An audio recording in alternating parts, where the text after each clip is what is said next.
Oi pessoal, tudo bem? Professor Júnior aqui de novo para continuarmos as nossas aulas de biologia. Bom, na aula anterior nós falamos sobre o reino Monera e falamos ali sobre a estrutura das bactérias e principalmente sobre a reprodução das bactérias. Então é um fator extremamente importante você ver que as bactérias elas se reproduzem de forma assexuada através da mitose, divisão binária, né? E reprodução sexuada através da transdução, conjugação, né? E transformação. Então é importante você ver essa diferença de uma que causa a variabilidade genética, que é a reprodução sexuada, e a outra que não causa a variabilidade genética, já que produzem seres idênticos, uma reprodução por mitose. E aí hoje a gente vai continuar nossas aulas falando sobre as eubactérias, o grupo aí, mais um grupo aqui diferente das bactérias. Então nós temos aqui quatro grupos diferentes dentro das eubactérias, conhecidas também como bactérias verdadeiras, né?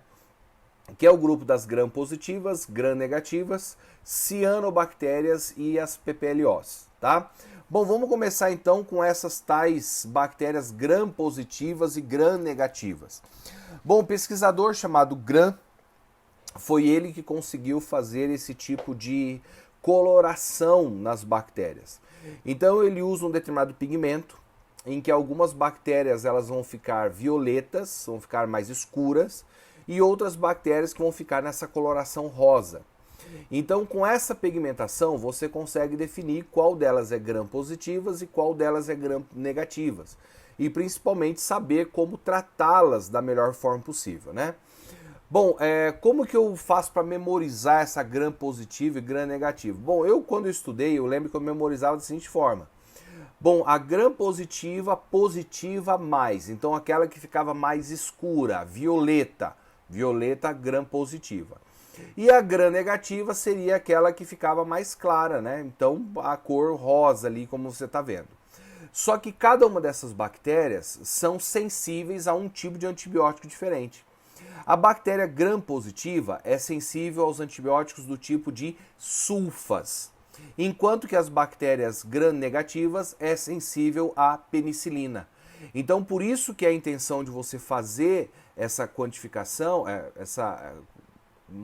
essa mensuração, né, de saber qual cor que ela é, para saber qual antibiótico usar para ser mais eficiente, tá bom? Para você ter a cura da doença mais rapidamente.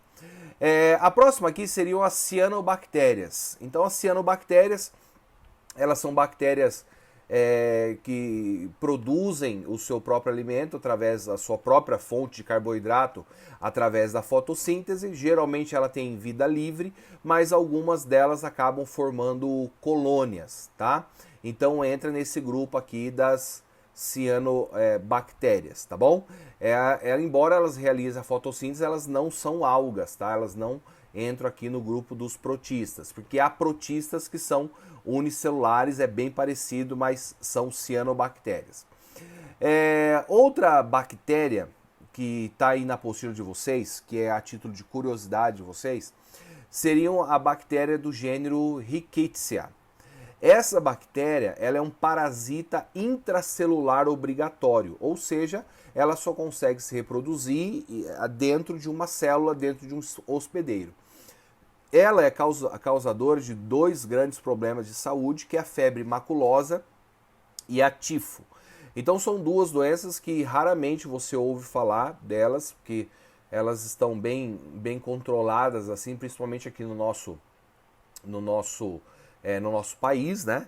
Então elas acabam causando, as duas doenças acabam causando fortes dores de cabeça, a febre, a tifo lembra muito uma enxaqueca, só que acaba, claro, pela febre acaba causando graves problemas, tanto que quem descobriu essa bactéria, que foi o pesquisador chamado Richter, né, ele acabou morrendo por tifo, então muito provável pelo controle ali de estudos, faltou talvez um pouquinho de cuidado com as bactérias, acabou sendo contaminado numa época que ainda estava estudando, não sabia exatamente como combater. E a última que nós temos aqui seria os PPLOs, né, no caso aqui o micoplasma. Por que ele está num grupo tão diferente? Assim? O que ele tem de diferente? Bom, as bactérias, vocês aprenderam que elas possuem uma cápsula, possuem uma parede celular e uma membrana plasmática. No caso dos micoplasmas, eles não têm essa cápsula e nem parede celular, eles só têm a membrana plasmática, que é trilaminada. Então, qual é o problema grande disso? Porque essas bactérias, esses micoplasmas, são os causadores da pneumonia. E os antibióticos, eles não conseguem destruir, já que os antibióticos atuam na parede celular. Então, o que depende, na verdade, é você controlar a febre, fazer a inalação para evitar com que o acúmulo de muco seja eliminado, algum tipo de expectorante, né? E o próprio organismo tem que estar bom o suficiente para quê? Para poder se defender e eliminar essas bactérias da pneumonia. Então esse seria o micoplasma. E aqui por último nós temos os principais grupos de bactérias bem separadinhos, bem definidinhos para você tirar um print e poder dar uma estudada. Então a gente tem aqui, ó, grupo das gram-positivas. Aí você tem bactérias fotossintetizantes, anaeróbicas, bactérias fotossintetizantes clorofila A, não fotossintetizante, mixobactérias, né, que são mais exóticas. Né? Na parte das bactérias gram-positivas, você tem ali os cocos, os bacilos, né? E o micoplasma nesse terceiro grupo aqui, que seriam os principais grupos dentro das bactérias, tá? É importante você saber um pouquinho dessa classificação, principalmente dessa diferença entre gram-positivas e gram-negativas, tá bom? E a bactéria da pneumonia é algo assim importante para você estar sabendo aí dentro dos grupos dos vestibulares que você acabar tendo por aí, tá bom? Espero que vocês tenham tido uma boa aula, foram 3 aulas aí sobre o reino Monera. Então ele é um reino bem diferente de todos os outros, né? Dentro da ideia evolucionista seria os ancestrais comuns nossos, né? Deixando claro, né, que a educação adventista da qual eu dou aula, ela é criacionista, mas a gente acaba passando também a ideia evolucionista exatamente para você ter esses 2 parâmetros, que é exatamente o que acaba caindo em suas provas, tá? Então dá uma estudada, que é um grupo um grupo que cai muito nos vestibulares.